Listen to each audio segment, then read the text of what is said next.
Tere kõigile osalejatele. Räägime täna väikeettevõtete erikorrast ja keskendume eelkõige aruannetele. Väikeettevõtete erikord on praeguseks juba paar kuud olnud kasutusel. Esimene kvartal on läbi ja sellega seoses on lähenemas aeg, millal saab juba esimese kvartali aruandeid hakata esitama. Mina olen Kaia Tooming, käibemaksuosakonna peaspetsialist ja minuga koos on siin täna kolleeg Kaisa Eesmaa, kes teeb ülevaate aruannetest ja näitab ka praktiliselt, kuidas neid aruandeid esitada. Ega minu poolt. Ja mina siis alustuseks teen väikese ülevaate siis selle kohta, mis asi see väikeettevõtte erikord üldse on ja mis olukordades seda kasutada võib. Väikeettevõtte erikord on siis meil kasutusel alates 1. jaanuarist 2025 ja see võimaldab Euroopa väike- ja keskmise suurusega ettevõtetel taotleda käibemaksuvabastust sellisel juhul, kui nende aastane käive jääb allapoole seda künnist, mille on kehtestanud liikmesriik, kus käive tekib ja kogu käive Euroopa Liidus jääb alla 100 000 euro aastas.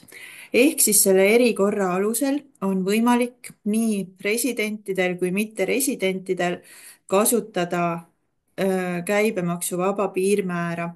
Varem sai seda maksuvabastust kasutada iga ettevõte ainult oma asukohariigis. Et kuni 2024. aasta lõpuni siis näiteks Eesti ettevõte, kui ta tegutses Eestis, siis juhul, kui ta käive aastas jäi alla 40 000 euro, ei pidanud ta registreerima ennast käibemaksukohustuslaseks, talle laienes maksuvabastus, aga kui see Eesti ettevõte läks näiteks mõnda naaberriiki, näiteks Soome tegutsema, sellisel juhul pidi ta kohe käibe tekkimisest registreerima ennast käibemaksukohustuslasena. Nüüd aga on võimalus soovi korral sellistele väikeettevõtetele, kes siis tegutsemisriigis ei ületa sealset piirmäära ja kelle kogukäive Euroopa Liidus ei ületa 100 000 eurot, kasutada ka teistes riikides, kui nad tegutsevad maksuvabastust samadel alustel nagu selle konkreetse riigi ettevõtjad. Rõhutan veel seda, et kui tegu on Eesti väikeettevõttega, kes tegutseb ainult siin Eestis kohapeal ja kelle käive aastas jääb alla 40 000 euro, siis sellises olukorras see eriskeemi kasutamine vajalik ei ole. Et sellisel juhul jätkub kõik nii nagu varem, ehk siis lihtsalt kuni piirmäära täitumiseni ei ole kohustust käibemaksukohustuslaseks registreerida. Oluline on ka see, et seda erikorda saavad kasutada ainult sellised väikeettevõtjad, kelle asukoht on siis mõnes Euroopa Liidu liikmesriigis ja Eestist saavad väikeettevõtte erikorra rakendamise avalduse teha ja selle erikorra rakendamist taotleda ainult sellised isikud, kelle asukoht on Eestis. Kolmandate riikide isikutele see erikord ei laiene, ka mitte sellises olukorras, kui neil on siin Eestis püsiv tegevuskoht. Et see erikord on nüüd mõeldud ainult Euroopa Liidu isikutele. Erikorra rakendamiseks tuleb siis esmalt teha avaldus Maksu- ja Tolliametile ja muuhulgas määrata seal ära ka riigid, kus riikides see väikeettevõte soovib tegutsema hakata. Maksu- ja Tolliamet saadab ise nendele tegutsemisriikidele päringu ja kui see välisriik annab nõusoleku, ta annab selle nõusoleku juhul, kui siis seal riigis ei ole teadaolevalt seda sealset maksuvabastuse piirmäära ületatud. Sellisel juhul saab see väikeettevõtja endale registreerimisnumbri järelliitega X, mida ta siis saab väike erikorra või selle väikeettevõtte erikorra raames kasutada. Seda numbrit saab ka kontrollida. Ka Maksu- ja Tolliameti kodulehel on olemas link, kuhu siis saab sisestada selle X-numbri ja saab siis vaadata, kas see number on kehtiv või mitte. Kui sellele lingile nüüd vajutada, tuleb selline kehtivuse kontrolli aken siia ülemisse lahtrisse, mis on hetkel mul siin punane, tuleb siis lisada number ja see kolmas lahter, alumine lahter, see on samuti kohustuslik. Siit saab valida, et kas soovitakse näha kõiki neid riike, kus maksuvabastus kehtib ja kus ei kehti, või siis soovitakse valida mõni konkreetne riik, näiteks Eesti, et vaadata, kas sellel konkreetsel ettevõttel, kes kasutab seda X-numbrit, on Eestis maksuvabastus. Ja kui see number on sisestatud ja valitud siis kas üks riik või kõik riigid, tuleb siis info, et siin on näide ühe ettevõtte kohta, kes seda väikeettevõtte erikorda rakendab ja on siis riikide põhiselt näha, et rohelisega on need riigid, kust see ettevõte on maksuvabastust taotlenud ja saanud ja punasega on siis need riigid, kus ta ei ole maksuvabastust taotlenud ja nendes riikides see väikeettevõte selle X-numbri alusel maksuvabalt tegutseda ei saa.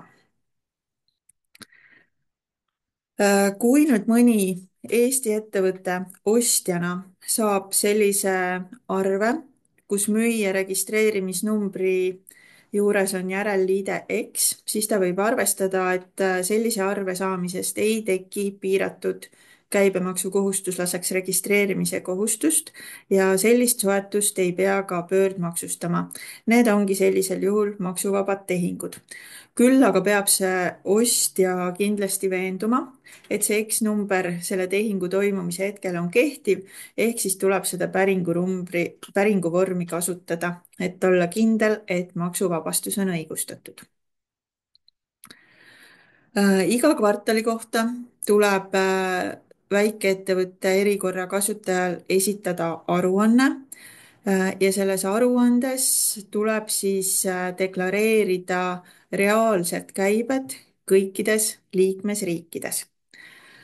Kui mõnes riigis sealne piirmäär ületatakse, aga kogu käive jääb ikkagi alla 100 000 euro alates kalendriaasta algusest, siis selles konkreetses riigis, olenevalt riigist, kas järgneva või 2 järgneva aasta jooksul ei saa enam seda maksuvabastust ehk erikorda rakendada. Kui aga 100 000 euro piirmäär ületatakse, siis ei ole lubatud seda maksuvabastust rakendada ületamisele järgneva aasta jooksul. Üldiselt seda piirmäära arvestuseks tulevad andmed nendelt samadelt aruannetelt, mida ettevõtted siis kvartaalselt esitavad. Küll aga on võimalik ka see, et maksuhaldur saab mingitest muudest aruannetest või andmebaasidest info, et tegelikult on kas mõnes konkreetses riigis või siis Euroopa Liidu üleselt see 100 000 euro piirmäär ületatud. Sellises olukorras siis Maksu- ja Tolliamet teeb ise otsuse, et selle ettevõtte erikorra kasutamine siin Eestis lõpetatakse. Ja meeles tuleks pidada ka seda, et kui üldiselt olukorras, kus käive ja tehingud toimuvad mõnes muus valuutas kui euros, arvestatakse nagu käibe toimumise päeva vahetuskurssi, siis selle väikeettevõtte erikorra alusel toimuvate tehingute puhul arvestatakse alati Euroopa Keskpanga kalendriaasta esimest avaldatud vahetuskurssi. Kui nüüd mõnes riigis piirmäär ületatakse, see ei tähenda kindlasti seda, et selles riigis väikeettevõtja enam tegutseda ei tohi. Tohib ikka, küll aga sellest päevast alates, mil see piirmäär ületatakse ja maksuvabastus kaob, tuleb siis järgida neid tavapäraseid reegleid, ehk siis seal teises riigis peab registreerima end käibemaksukohustuslaseks või tuleb kasutada OS-eriskeemi. Kumb on mõistlikum, selle iga ettevõte saab siis ise otsustada. Ja väikeettevõte võib samaaegselt olla mõnes riigis, näiteks Eestis, käibemaksukohustuslane ja samas mõnes teises riigis tegutseda selle erikorra alusel. Kui need tingimused on täidetud, ehk siis need piirmäärad ei ületa seda, mis on lubatud. kui aga on selline olukord, et väikeettevõtja näiteks Eestis on käibemaksukohustuslane, aga mõnes teises Euroopa liikmesriigis kasutab ta seda erikorda, tuleb arvestada sellega, et erikorra alusel tekkiv käive ei ole maksustatav käive ehk selle erikorra alusel tekkiva käibe tarbeks tehtud kulutustelt sisendkäibemaksu maha arvata ei saa ja võib tekkida olukord, kui tuleb hakata arvestama sisendkäibemaksu proportsiooni. Äh, Ja lubatud on siis ka see, et osades riikides ettevõte kasutab OS erikorda ja teistes riikides väikeettevõtte erikorda. Äh, Kui tingimused on täidetud, siis on see täiesti lubatud. Küll aga ei ole võimalik tegutseda niimoodi, et selles liikmesriigist, kust on maksuvabastus taotletud, deklareeritakse erikorra kaudu vaid käive mittekäibemaksukohustuslastele ja sama liikmesriigi käibemaksukohustuslastele siis deklareeritakse käive oma asukohariigis 0%-lise käibena. Kui see maksuvabastus on taotletud, siis peab kogu selle riigi käive, kus tegutsetakse, olema deklareeritud selle erikorra kaudu ja kui siis selle riigi piirmäär ületatakse, tuleb hakata sinna ka käibemaksu tasuma, et niimoodi nagu pooleks ei saa teha, et ühe riigi käibest osa on erikorra alusel ja osa siis ei ole erikorra alusel. See on analoogne sellega, et Eestis ka, kas ettevõte on käibemaksukohustuslane või ta ei ole käibemaksukohustuslane, ei ole võimalik selline variant, et ollakse poolest saadik käibemaksukohustuslane.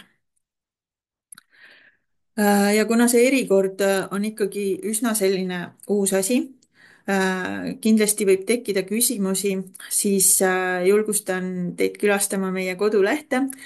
Meil on ka selle väikeettevõtte erikorra jaoks sisse seatud selline eraldi leht ja kui tekib mingisugust uut infot, proovime siis päevakajaliselt seda infot hoida seal ka värskena ja ühes kohas koos, et kogu see info oleks siis kõigile kenasti ühest kohast kättesaadav. Seoses selle väikeettevõtte erikorra rakendamisega muutus alates 1. jaanuarist 2025 ka natukene käibemaksukohustuslaseks registreerimise põhimõte. Piirmäär 40 000 jäi kehtima, nii nagu ta Eestis juba päris palju aastaid on olnud, küll aga muutusid need põhimõtted. Nimelt alates 1. jaanuarist loetakse selle piirmäära sisse siis kõigepealt kaupade ja teenuste maksustatav käive, mille tekkimise koht on Eesti, aga täiesti uute asjadena selle 40 000 eurose piirmäära sisse loetakse ka kinnisasjatehingute käive, välja arvatud põhivara võõrandamine ja juhuslikud kinnisasjatehingud ja samuti kindlustusteenuste ja finantsteenuste käive. Nende puhul jäävad samuti välja juhuslikud tehingud. Kui nüüd ettevõttel on ainult maksuvaba käive, näiteks sellised kinnisasjatehingud, millest tekib ainult maksuvaba käive või näiteks finantsteenus, millest tekib ainus maksuvaba käive ja tal kalendriaasta jooksul üldse maksustatavaid tehinguid ei teki, sellisel juhul registreerimiskohustust endiselt ei teki.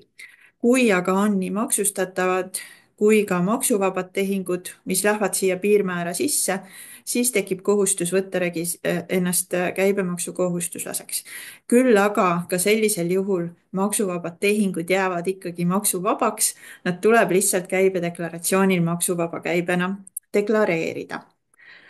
Miks selline muudatus tehti? Kuna see väikeettevõtte erikord hakkas kehtima kõikides Euroopa Liidu riikides, siis selleks, et neid piirmäärasid oleks võimalik võrrelda, oligi vajalik ühtlustada piirmäärad kõikides liikmesriikides.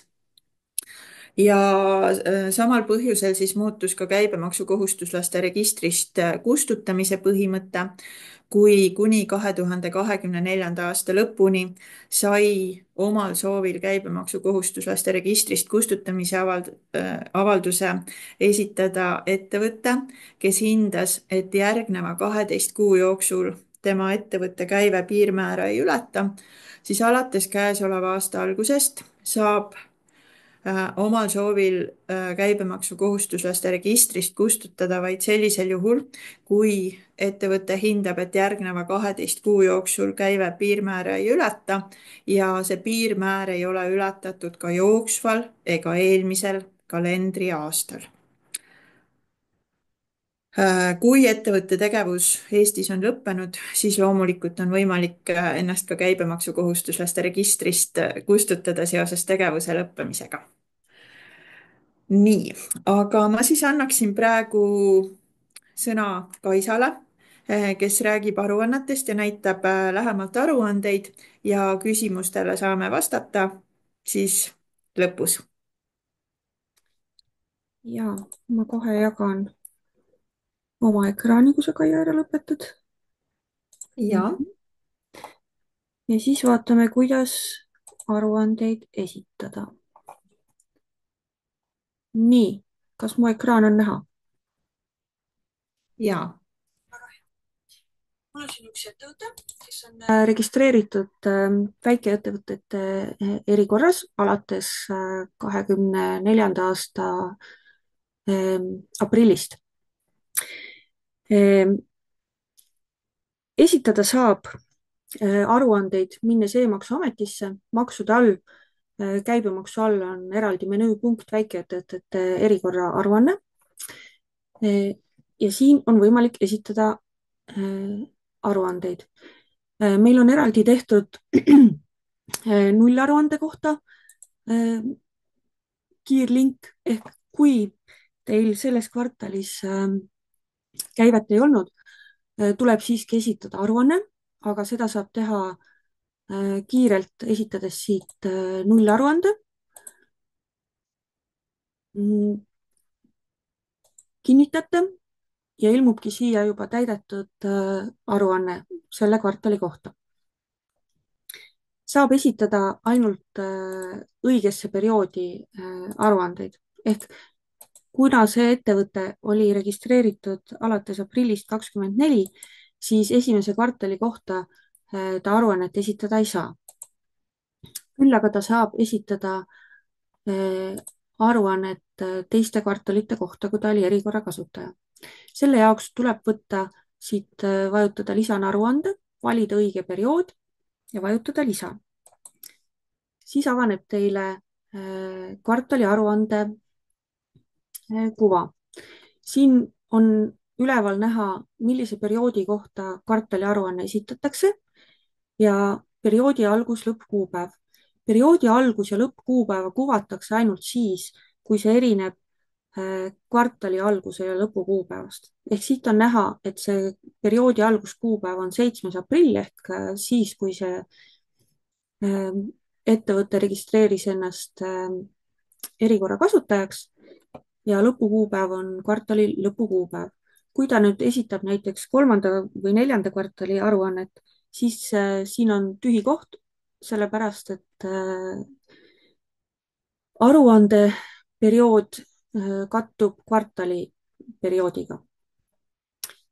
Aruandes tuleb esitada kõik Euroopa Liidu käibed, kaasa arvatud Eesti.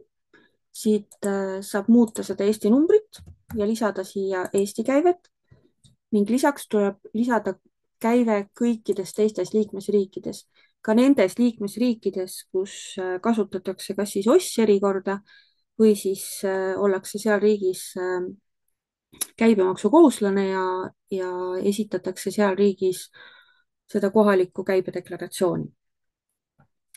Ja siin ei ole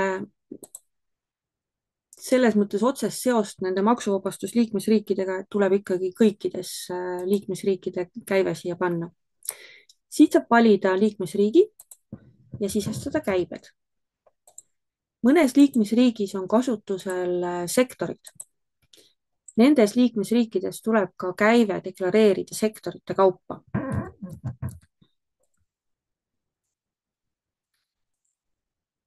Kui nüüd need käibed on siia sisestatud, aga on vaja midagi parandada, siis saab alati siit valida kas muuda nuppu või vajadusel ka rea ära kustutada.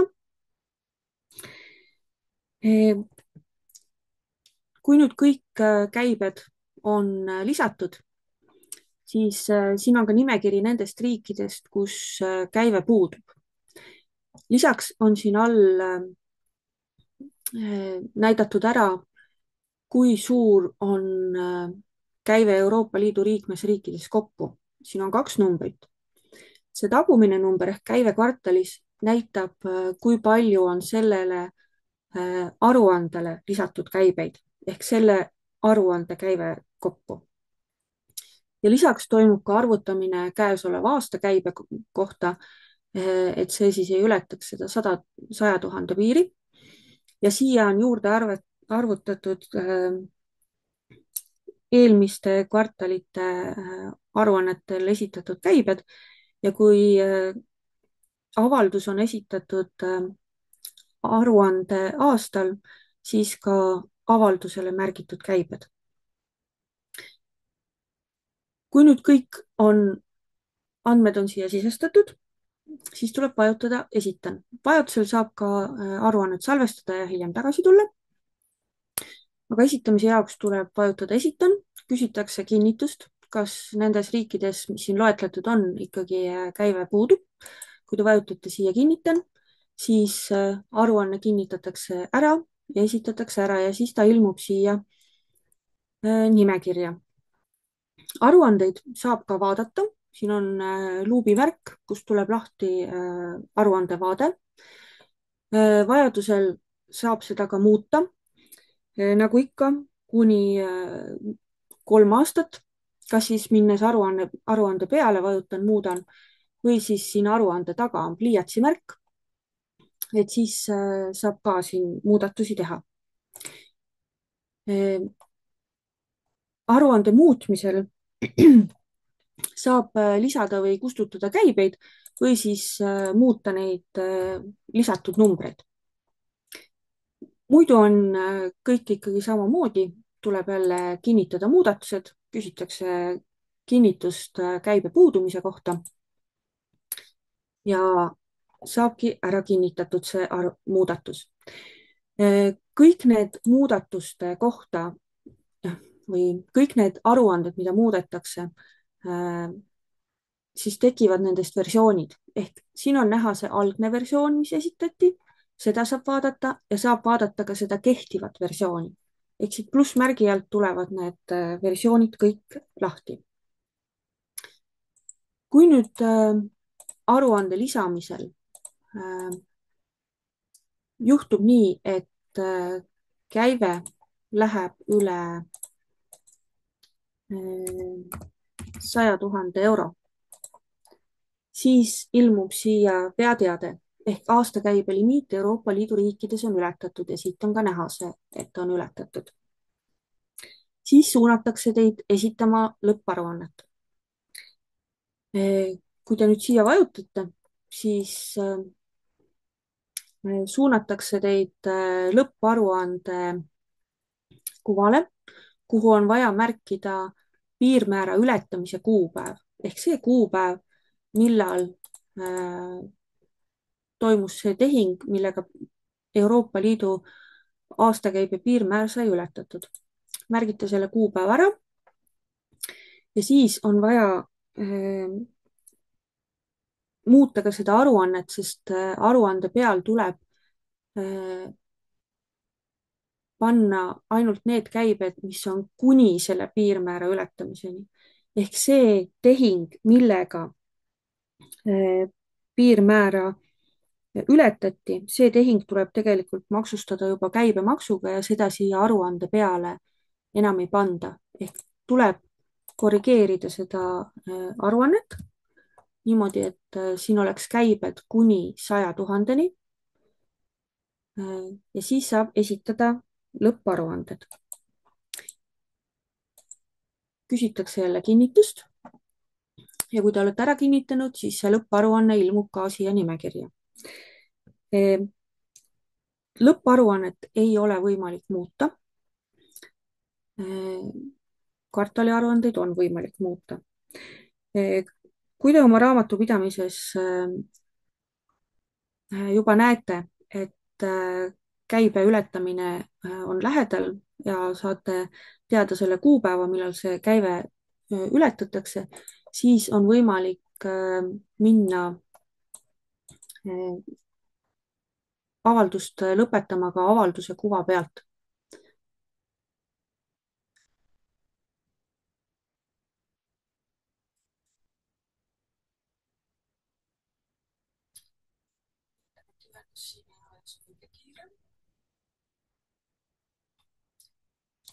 aga registrite all on siis väikeettevõtete erikorra kasutamise avaldused. kui te nüüd võtate selle avalduse lahti,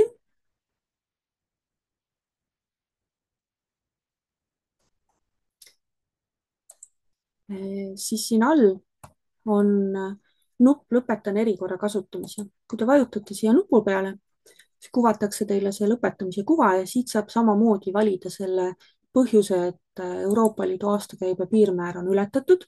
Teid hoiatatakse, et tuleb esitada lõpparuanne. Siia saab panna selle kuupäeva, millal piirmäär ületati. See, nagu nägite, ei tohi olla varasem kui erikorra kasutamise algus. Ja kui nüüd see piirmäära ületamise kuupäev siia on märgitud, vajutate lõpetan, küsitakse igaks juhuks teie käest üle, kas te olete kindel, et soovite erikorra kasutamise lõpetada.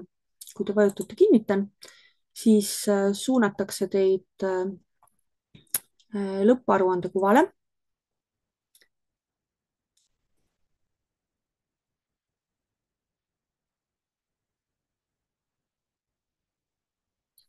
kus samamoodi tuleb lisada käibed kuni 100 000 euroni ja saate esitada siin lõpparuande. Nii. Täna on aruande esitamise aeg küll saabunud, aga tehnilistel põhjustel kahjuks aruandeid veel avatud teile ei ole. Meil on plaan see menüüpunkt avada teile 21. aprillil. Järgmise nädala jooksul paneme üles ka juhendid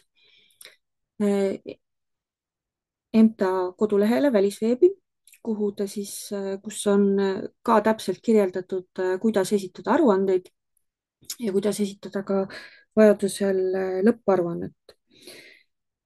Kui teil on mingisuguseid küsimusi, siis ärikliendi infoliin, mille kontaktid on kättesaadavad, aitab teid, et siis saab sealt küsida, kui midagi jäi segaseks või tahate täiendavat abi, et aruanded saaksid kõik esitatud. Nii, mul on nüüd ära näidatud, kas meil on tulnud mingeid küsimusi? Ja minul ka nagu sellist koolituse osa rohkem rääkida ei ole. Sellele võime joone alla tõmmata.